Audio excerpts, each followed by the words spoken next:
This is my 13-week update, and I'm at the doctor's about to get the results from my, I got weird hiccups, nuchal translucency scan and bloods. I'm really scared. I don't know what it's gonna be, what it's gonna mean. Like, it could mean surgery for Bub, it could mean like high risk pregnancy and constant scans, but hopefully that's it. Or it could mean that like Bub has a trisomy issue or some sort of syndrome, and like, I don't know how to word it, but I hope if there's something wrong with Bub, it's like either Bub's okay and just needs surgery, or Bub isn't compatible with life. Like, I don't want that to be the case, but it's easier than having to choose, you know, if there's something wrong with Bub, but Bub might be compatible with life, but we don't know. Like, that decision is really hard, and I don't want to make it, if that makes sense. I'm gonna cry before I even go to my appointment. But I'll let you guys know what happens when I come out. As for my 13-week update, I thought my nausea was getting progressively better, but then we got gastro. Yeah, I don't feel great still. But like, Robin had it first, and then Levi had it during the day, vomiting everywhere. And then that night, Hayden went down, then Luke went down, then I went down. And yeah, we were literally all puking at the same time, and it was not great, not good. Just like sitting together, Hayden's clutching his bucket, we're all clutching our buckets, throwing up, and like trying to comfort each other whilst throwing up, and it wasn't good. And it's getting hot. It's meant to be hot today. Only, I think, like 36, 37. But I'm in full sun in the car, so I'm gonna go into the doctor's, and I guess I'll see you guys when I come out. I'm scared. Here we go. All right, I got my results. The doctor basically has nothing to say. They couldn't see what it was. She didn't mention the gastroschisis. She mentioned the omphus, the other one that's worse. But she also said it could just be a cyst or something. So they don't know what it is. So before my 20-week scan, I'm gonna have a tertiary scan at King Eddie's, and I've been referred to King Eddie's. So my blood test came back perfectly fine. Everything was low risk, which is good. My back is really sore, and I forgot to ask about my back. I was so focused on Bub. So fetal biometry is consistent with the established dates. Abnormal appearance to the anterior abdominal wall at the site of cord insertion. Appearances at this stage are not thought due to physiological gut herniation, as this would expect to have been reduced by this time. Oh, okay, so it's probably not a hernia. So it might be either a cyst or possibility of an omphalocele. OMPHALOCOEL would have to be considered. Placenta is positioned along the posterior row. I'm turning the car on, it's too hot. And fuel light, obviously.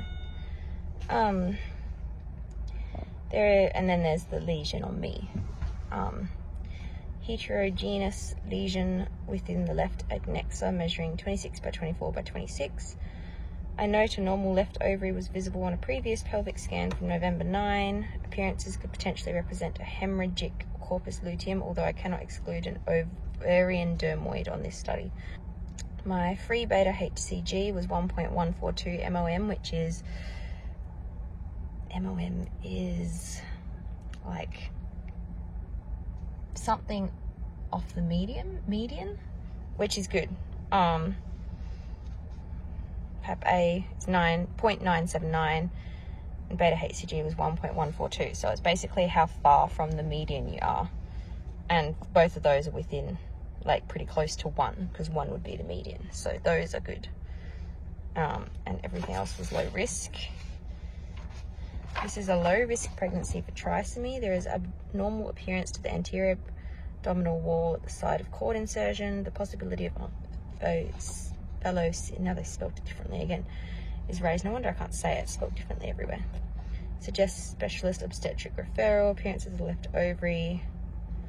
Blah, blah, blah. Yeah, and then continued ultrasound surveillance of my ovary. Yeah, okay. So she basically said she'll process the referral and King Eddie's will be in contact in the next few weeks. So now I just have to wait, and I don't like waiting. Waiting this long was hard enough. All right, the other thing, symptoms-wise, is my back. I don't know if it's related, but I had really bad right-hand side sacroiliac joint pain, SIJ. But the last day, it's like from my mid-lumbar all the way down to like through my sacrum. It's so sore. I like have barely been able to sit or move or just be in any position that is giving it relief, and it feels better today, but it still feels so bad. And I just, that was before we had gastro, so then having gastro didn't help, like, because I wasn't able to get in a comfortable position with my back to sleep. That didn't have me throwing up, and it was just not good. So struggling a bit this week. But I do belly shots. It's also really messy in this house because we literally dropped everything and ran and didn't realize we were going to be. So this is the haven't eaten anything but a singular Wheat Bix and one milk arrowroot biscuit in days. What's with the double bump? That's interesting. Very strange. But yeah.